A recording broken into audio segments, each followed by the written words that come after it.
Hello, my name is Raven. Welcome back to my channel. And if you do enjoy my content, be sure to share, like, and subscribe.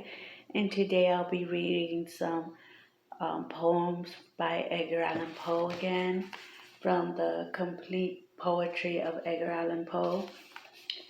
And before we get into that, I just wanted to go ahead and say that for tomorrow, for the Poe Museum, they're going to be doing a celebration for Edgar Allan Poe since it's going to be his 212th birthday.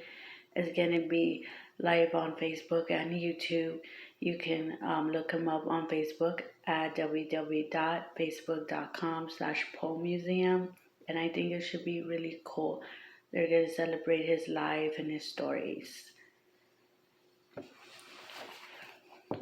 And it's not sponsored by me. I just wanted y'all guys to know, so maybe y'all can check it out.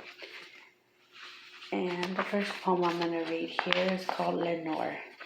Broken in the golden bow, the spirit flown forever. Let the bell toll. A saintly soul floats on the singing river, and guide the very hast thou no tear. Weep now or nevermore. See on yonder and rigid bier, low lies thy love, Lenore. Come, let the burial rite be read, the funeral song be sung, an anthem of the queenless dead that ever died so young. Adiered for her the doubly dead, in that she died so young. Riches ye loved her for her wealth, and ye hated her for her pride. And when she fell in feeble health, ye blessed her that she died. How shall the ritual then be read? The requiem how we sung? Be you, be yours, the evil eye, be yours, the slanderous tongue that did to death the innocents that died, and died so young. Pegamus, yet rave not thus, but let a Sabbath song go up to God, so solemnly the dead may feel no wrong. The sweet Lenore has gone before, with hope that flew beside, leaving thy vow for the dear child that should have been thy bride. For her the fair and debonair, that now slowly lies the life upon her yellow hair, but not within her eyes, the life still there upon her hair, the death upon her eyes. Avant, avant to friends firm finds, the indigent ghost is riven from hell unto a high estate within the utmost heaven, from moan and groan to a golden throne besides the King of heaven. Let no bell toll, then let her soul amid its hollowed mirth should catch the note as it doth float up from the damned earth.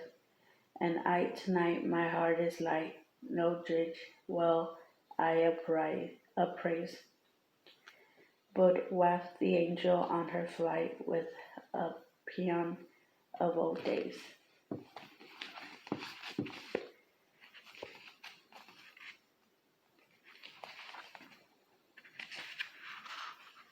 Song.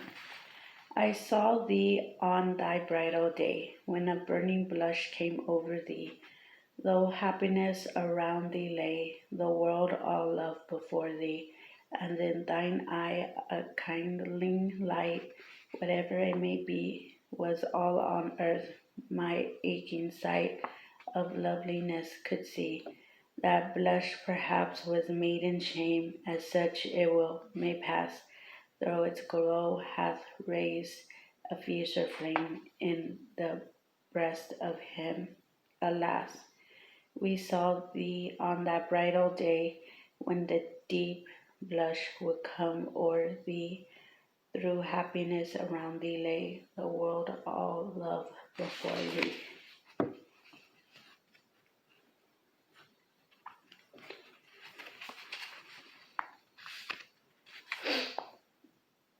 Israfel And I'm sorry for getting some of these words wrong. Some of them are hard for me to pronounce, but I'm trying. And the angel Israel, whose heartstrings are a lute, and who has the sweetest voice of all God's creatures, Kieran. In heaven a spirit doth dwell, whose heartstrings are a lute. None sing so wildly well as an angel Israel. And the giggly star, so legend tells, ceasing thy hymns, attend the spell of his voice all mute. Tottering above in our highest noon, the enmoored moon blushes with love, while to listen the red levine with the rapid blades, even which were 7, pauses in heaven, and they say the starry choir and the other listening things that is Raphael's fire is owing to that lyre by which he sits and sings, the trembling living wire of those unusual strings. But the skies that angel trod were deep thought are a duty where love's a grown up God, where the hoary glances are emboldened with all the beauty which we worship in a star. Therefore, thou art not wrong, Israel, who despises an unimpassioned song. To thee laurels belong, best bard, because the wisest merry lie belong. The ecstatics above with the burning measure suit, thy grief, thy joy, thy hate, thy love, with the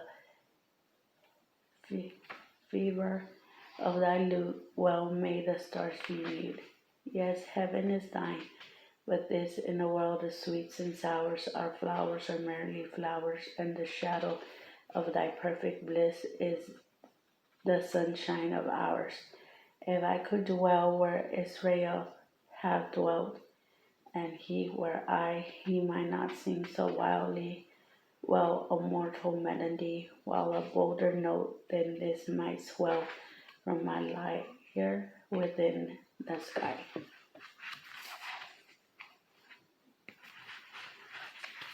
El Dorado, gaily bedlight, a gallant knight, in sunshine and in shadow, had journeyed long, singing a song in search of El Dorado. But he grew old, this knight so bold, and o'er his heart a shadow fell as he found no spot of ground that looked like El Dorado. And as his strength failed him at length, he met a pilgrim shadow. Shadow, said he, where can it be, this land of El Dorado? Over the mountains of the moon, down the valley of the shadows, right, Lodi, right. The shade replied, if you seek for El Dorado.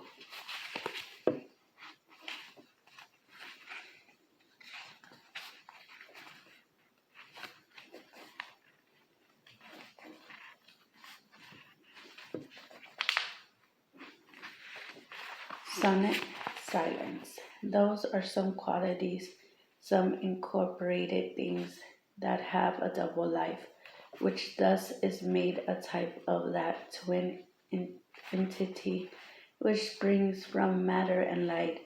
Evidence in solid and shade there are twofold, silent sea and shore. Body and soul, one dwells in lonely places, newly with grass o'ergrown. Some solemn graces, some human memories and tearful lore render him terrorless, his name's no more. He is the culprit, silence, dread him not. No power hath he of evil in himself, but should some urgent fate, untimely lot, bring thee to meet his shadow, nameless elf that haunteth the lone regions where haunted trod not no foot of man, condemn thyself to God.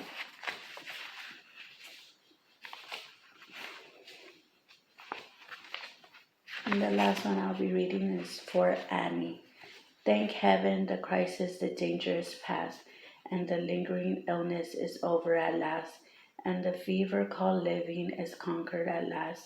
Suddenly I know I am shorn of my strength, and no muscle I move as I lie at full length. But no matter I feel I am better at length, and I rest so composedly now in my bed that any beholder might fancy me dead, might start at beholding me, thinking me dead. The moaning and groaning, the sighing and sobbing, in quiet now, with a horrible throbbing at heart, and oh, that horrible, horrible throbbing. The sickness, the nausea, the pitiless pain have ceased with the fever that maddened my brain.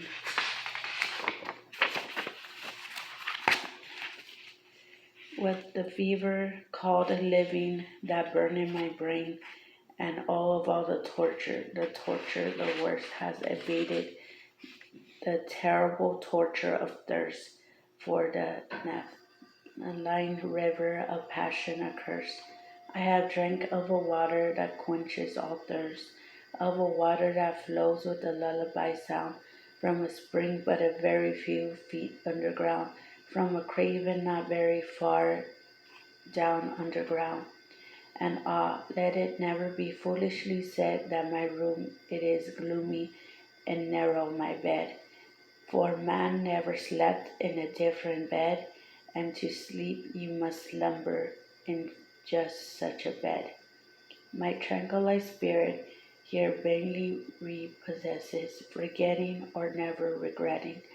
It roses its old agitations of myrtle and roses, for now, while so quietly lying, it fancies a holly odor, and about it of pansies, a rosemary odor, commingled with pansies, with rue and the beautiful Burton pansies. And so it lays happy, bathing in many a dream of the truth and the beauty of Annie. Drowned in a bath of the tress of Annie, she tenderly kissed me, she fondly caressed, and then I fell gently to sleep on her breast, deeply to sleep from the heaven of her breast. When the light was extinguished, she covered me warm, and she prayed to the angels to keep me from harm, to the queen of the angels to shield me from harm. And I lie so composedly now in my bed, knowing her love that you fancy me dead. And I rest so contently now in my bed, with her love at my breast, and that you fancy me dead. That you shudder to look at me, thinking me dead, but my heart it is brighter than all of many stars in the sky, for it sprinkles with Annie, it glows with light of the love of my Annie, with the thought of the light of the eyes of my Annie. And that's all I have, and I hope you all enjoy yourselves a great day.